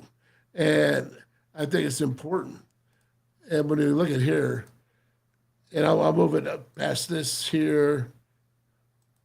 Check this out right here, man. This is a bunch of crap right here. Look at that. Look at Pitt chasing the Mountaineers back after they were lucky enough to win that game, because that could have gone either way. But that's something to remember. And I don't care. Pitt, you want to do that? That's fine. These are big boys. They can all go ahead and take care of themselves. But our guys need to remember this. Need to remember this right here, right? And run their mouths and all that. Well, now's a good time to punch them. Now's a good time to punch them right in the mouth. And I think that's an excellent opportunity to do so. So that being said, let's go ahead and break down this film here. Let's get it up. There we go. We start off here. And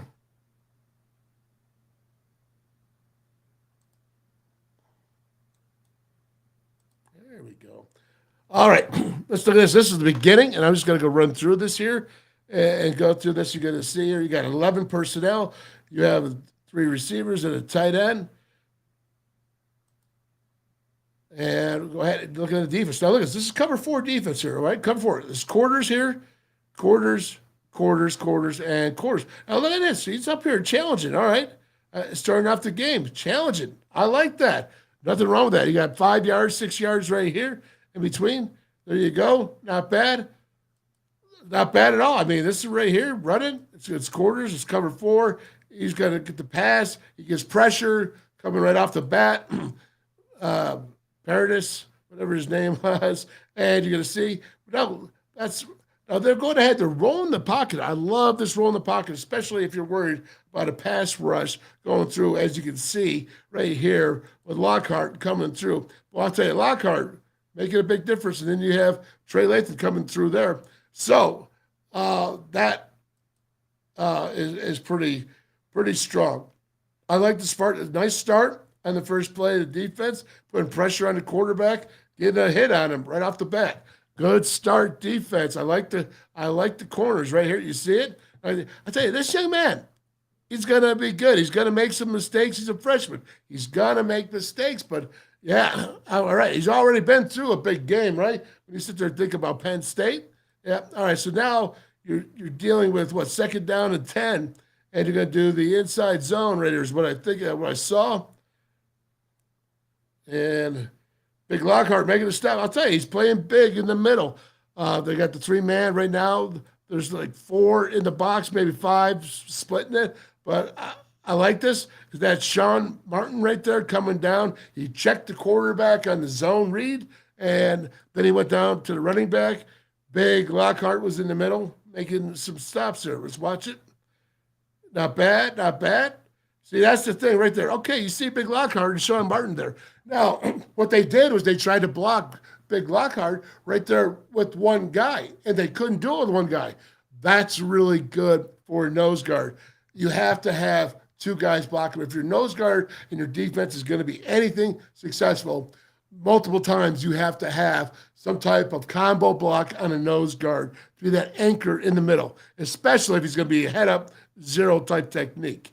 Good job right there. That's good. That's what you want, and he beat it. So now it's 3rd and 8 right here. I don't know why I wrote that in there. You can see it right in the box. 3rd and 8. Oh, I don't like this. Look at this. All right, let's go ahead. We'll see it here. That's way too much distance. It's 3rd and 8. No, you're down and distance, right? What do you see here? Right here. Look at this here. Now, they're playing quarters again, so you have a quarter here. There's no doubt if he runs by you, you're in trouble. You don't have a safety over top help if he's going to go do a vertical on you, right? There's no doubt about it. But you're going there. He's just turning his hips, opening right up, and now he turns. Now you got to react. You got to snap those hips, man. That's why you're a corner. That's why you play the position, right? So be able to snap back. That's too much room you're giving them. I don't care. 3rd and 8, and you're giving that type of thing. I mean, they would just do that all day long. Then, if you're going to do that, come on, man. You gotta snap to that. That's why you're a corner. You can do it. It's too much room. You can't give that much room to that guy, and you're going to see it over and over until they do it.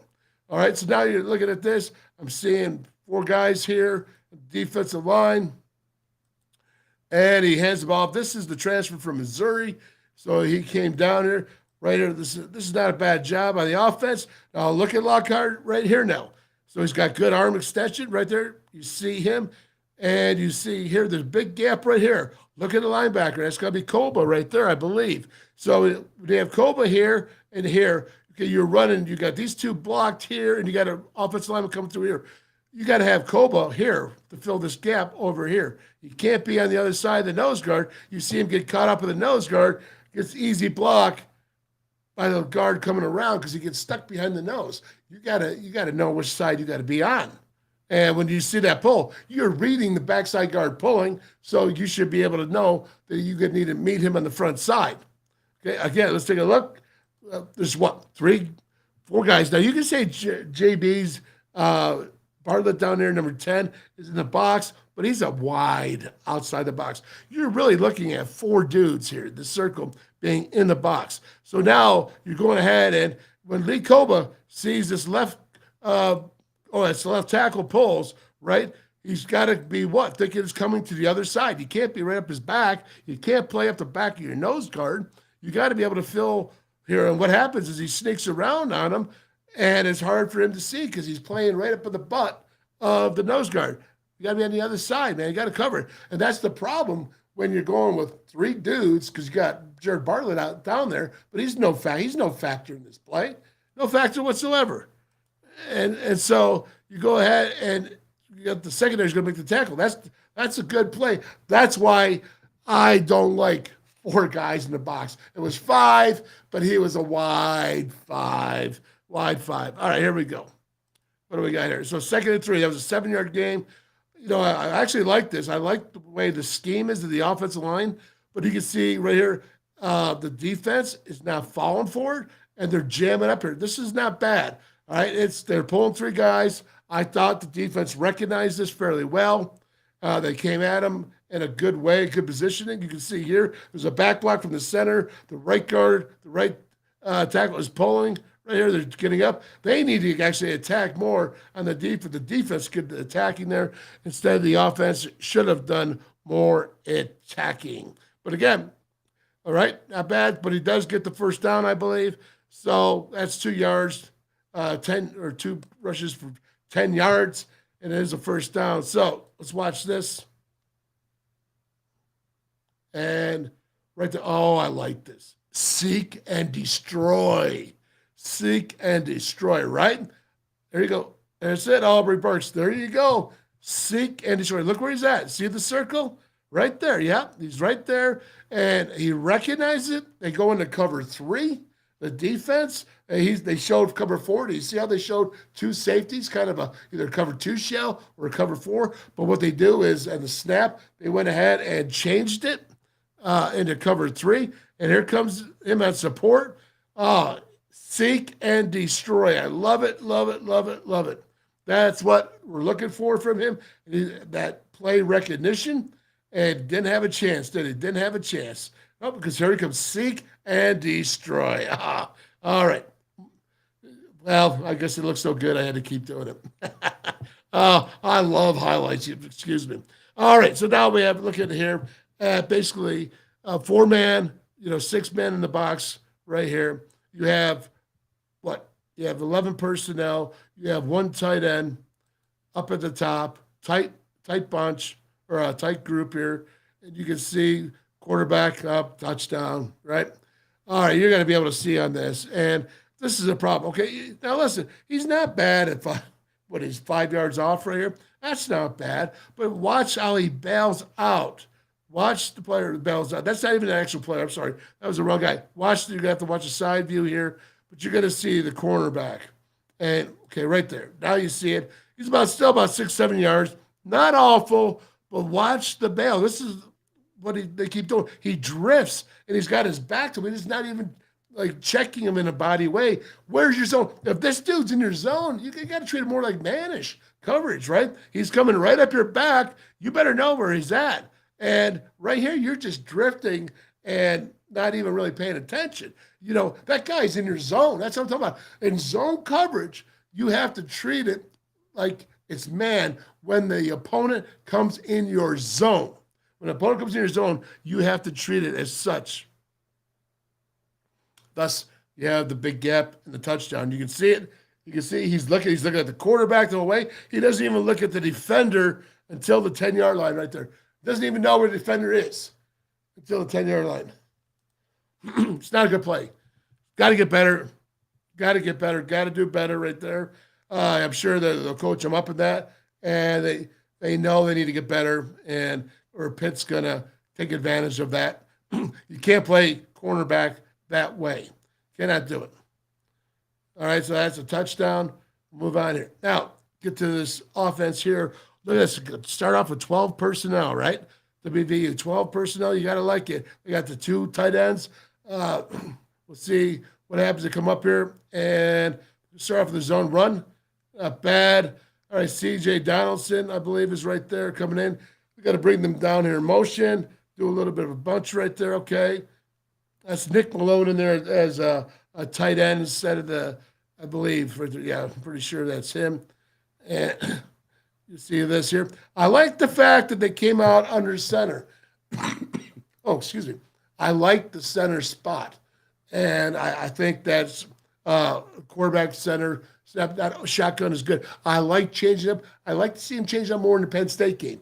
Easy to do here. Pressure's not on, but again, you get this right there.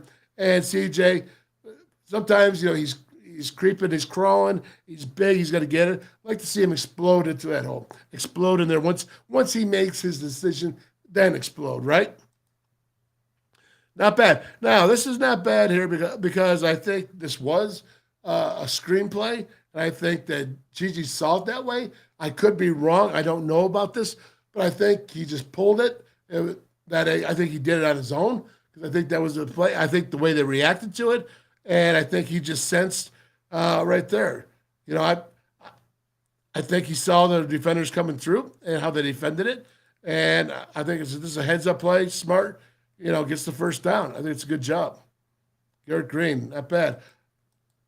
We're going to see the same thing again in slow motion, but you can see that it was tough right there. And it's good. Maybe someone will ask him one day. I don't know. All right. There you go. All right. Again, 1st and 10. What do you see? I see inaccuracy. Look at his footwork. Do you see his footwork? Golly, he doesn't get time. He's throwing the ball while he's trying to set his feet. And we'll watch it on the next play here. But watch his footwork right here. Here, right there. Now watch.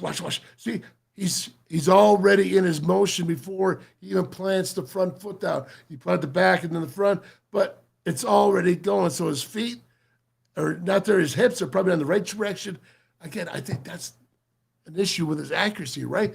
So get that footwork down. I think, he's got it for one of the big balls, right? The big balls, throw the deep balls, right? Well, this is right here, I think, great opportunity for him to go ahead and showcase it. 2nd and 10, go back to the run. Now, this is obviously a nice job by the defender coming around on the split zone. I believe this is a split zone. The tight end's going to go across there in 11 personnel. Yep, there goes tight end. It's a split zone right there. He's kicking out, trying to kick out. And basically, a little more push. Maybe Lee Javins talking here about a little more push to come off and be a little nastier as an offensive line. Not too bad, though. I can't argue that one. Zach Frazier's looking pretty strong right there. 3rd and 7 now. So 3rd and 7, you against Pitt, you're going to have to really reduce these 3rd and 7s. 3rd and long is not ideal for the Mountaineers, not yet in their passing game. Not yet. They are not there yet.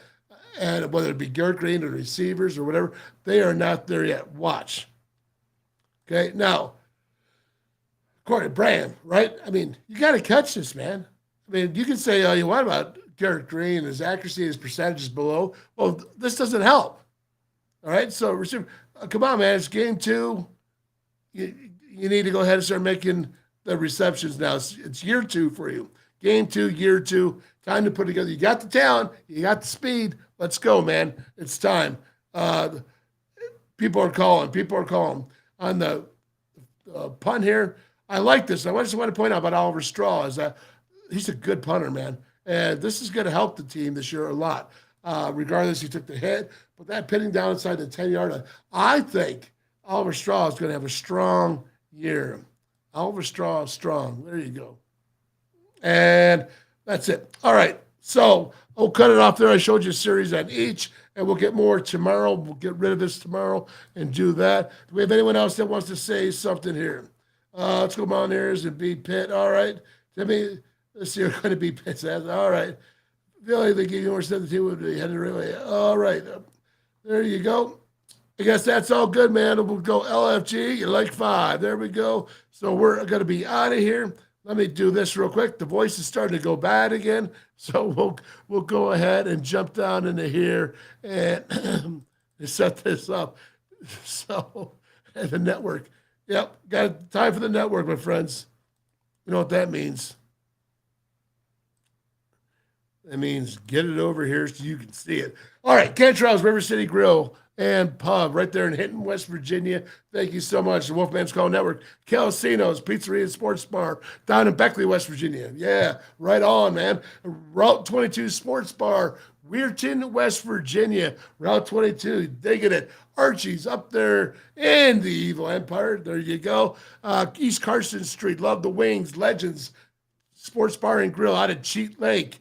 Danny's right there out of Princeton, West Virginia. Kegler's, Morgantown, Royalty, right? Very good. Love you guys down there. And, of course, you got Jimbo's Place in Elkins and Buckhannon, Jimmy Pointer. Love the food there. You have, what we got here? The Mason Jar Barbecue and More. Steve Reese, Unbutton Those Britches. Brickside Bar and Grill in Bridgeport, West Virginia. And you have the Mountaineer Tap House, the Mel right there in Morgantown. The Pallet down in Taze Valley and Scott Depot, and you got the Pitch Sports Bar and Grill in Dunbar, West Virginia. And now you got used to be the Mason Jar Saloon. Now it's the Jar, right there, the Jar. And it's right there taking over. They're going to do a great job and great food. So we shout out to everybody there. And since nobody else jumped on, I'm going to say thank you for today. It was good. You saw the first series of WVU. We're going to do more film breakdown. I'm going to show it to you, show you the team, show you what they did good, show you what they need to do better to beat Pitt, because we have to go ahead and beat Pitt. You know why we're going to beat Pitt? Because Zach Frazier says we're going to beat Pitt. Hi, I'm Zach Frazier from Fairmont, and when I'm back home, you'll find me at my local Parmar store. We had that gold and blue pride at your local Parmar store. We are coming to your neighborhood soon. West Virginia, Kentucky, Ohio, Pennsylvania, and Maryland, we have you covered. Download the Parmar app and sign up for the Parmar Rewards Card. Food, gas, groceries, and more, we are gold and blue proud, and we are Parmar stores. If there's not a Parmar store near you now, there will be soon.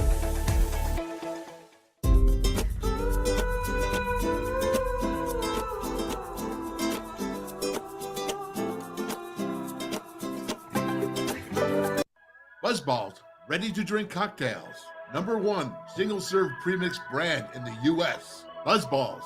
Have a ball. Stationers, #1 office supplier in West Virginia. Always in stock.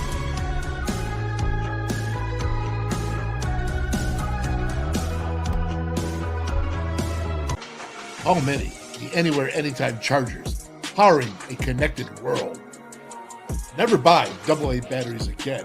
Rechargeable 500 times plus. Paul Mini AA USB lithium battery, as easy to charge as your cell phone. Sustainable energy. Stay charged. Go green, save green. Feel the power of Paul. Order now at paulmini.com.